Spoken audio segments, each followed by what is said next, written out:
Good morning students. Class fourth subject English chapter number first हम read कर रहे हैं। इसकी लास्ट क्लास में हमने क्वेश्चन आंसर्स करे थे। आज हम एक्सरसाइज नंबर ई पढ़ेंगे। Write each word next to its definition. ये हमको वर्ड्स की डेफिनेशन गिवन है और इसकी किस वर्ड की डेफिनेशन है हमको वो वर्ड्स इसमें से जो हमको क्वेश्चन में गिवन है उसमें से लिखनी है।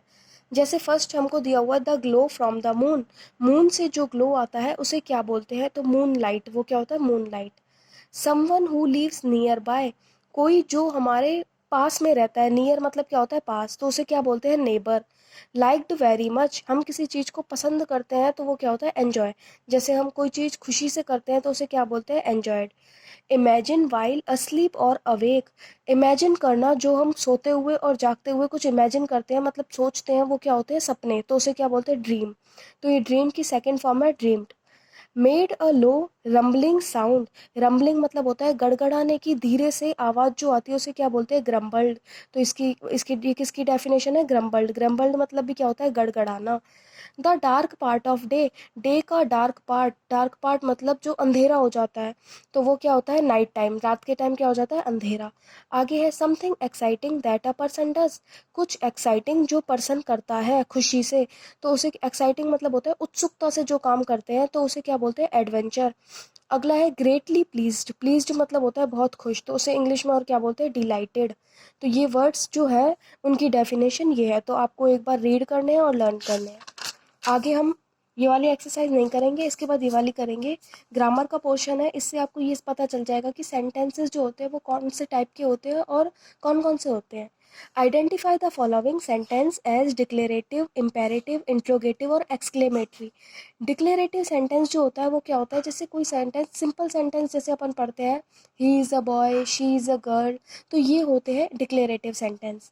इसके बाद सेकंड नंबर पे आते हैं हम इम्पेरेटिव सेंटेंस। इम्पेरेटिव सेंटेंस होते हैं जिसे हम डायरेक्ट यूज़ करते हैं आदेश देने के लिए, जैसे open the door, close the window, या फिर अपन और भी बोलते हैं give me a glass of water. तो ये सेंटेंस जो होते हैं ये इम्पेरेटिव में आते हैं। इंट्रोगेटिव में मतलब इंट्रोगेटिव मतलब होता है प्रश्नवाचक, मतलब हम किसी से कोई क्वेश्चन पुट अप करते हैं, जैसे क्या तुमने खाना खा लिया, तो उसे क्या बोलते हैं? वो सेंटेंस होते हैं इंट्रोगेटिव सेंटेंस। और एक्सक्लेमेटरी, एक्सक्लेमेटरी सेंटेंस होते हैं जैसे हम किसी की तारीफ करते हैं और पीछे आपको एक्सक्लेमेटरी सेंटेंस का साइन मिल जाएगा, ये साइन जो होता है ये एक्सक्लेमेटरी का होता है। जैसे how sweet the daisy smell.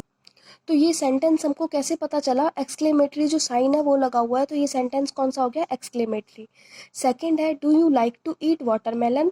क्या आप वाटरमेलन खाना पसंद करते हैं? क्वेश्चन मार्क लगा हुआ है पीछे, तो इसका मतलब ये कौन सा हो गया? इंटेरोगेटिव। थर्ड है I won the first prize in the debate competition. मैंने डिबेट कॉम्पिटिशन में फर्स्ट प्राइज जीता है। ये सिंपल सेंटेंस है, पीछे फुल स्टॉप भी लगा हुआ है और सब्जेक्ट से स्टार्ट हो रहा है, तो इसे क्या बोलते हैं? Declarative sentence.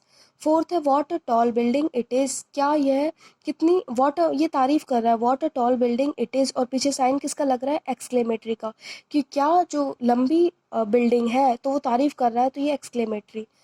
Pour me a glass of milk. मुझे एक ग्लास दूध डाल दो। तो यहाँ पर डायरेक्ट सेंटेंस स्टार्ट हुआ है, कोई सब्जेक्ट नहीं है। पॉर मतलब क्या होता है? डालना। पॉर me a glass of milk, मुझे एक ग्लास दूध डाल दो, तो ये कौन सा हो गया? इम्पेरेटिव, डायरेक्ट ऑर्डर दे रहा है। Radha and Mohan go to same school. Radha और मोहन जो है वो सेम स्कूल में जाती हैं, तो इसका मतलब जाते या जाती है, तो ये कौन सा हो गया? डिक्लेरेटिव। डायरेक्ट मतलब सब्जेक्ट से स्टार्ट हो रहा है अपना सेंटेंस, तो ये कौन सा हो गया? डिक्लेरेटिव। ये आपको समझने हैं और लिखने हैं आंसर्स। इंट्रोगेटिव और एक्सक्लेमेटरी का तो साइन मिल जाएगा आपको, ये क्वेश्चन मार्क लगा हुआ है और ये एक्सक्लेमेटरी साइन लगा हुआ है। और डायरेक्ट जो स्टार्ट होते हैं, मैंने कुछ एग्जांपल बता दिए इम्पेरेटिव की, open the doors, close the window, ऐसे sentence. Pour me a glass of water, ये भी कौन सा है? इम्पेरेटिव। आगे हम पढ़ेंगे H, exercise number H. Circle the subject and underline the predicate in the sentences below. इस सेंटेंस में हमको सब्जेक्ट बताना है क्या है, और सब्जेक्ट के अलावा जो सेंटेंस में बच जाता है उसे बोलते हैं प्रिडिकेट। जैसे फर्स्ट है the sun rises in the east. जो सन होता है वो कहाँ से राइज होता है? ईस्ट से। तो यहाँ पर जो सन है वो क्या है? सब्जेक्ट है, और राइजेस इन द ईस्ट जो बच गया ये क्या हो गया? प्रिडिकेट हो गया।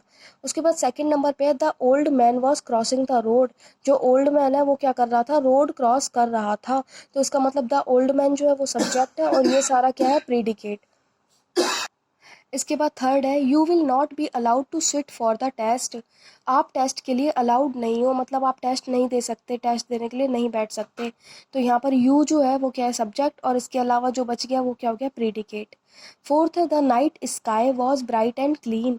जो आसमान में रात हो रही है वो बहुत ही चमकीली और क्लीन मतलब साफ है।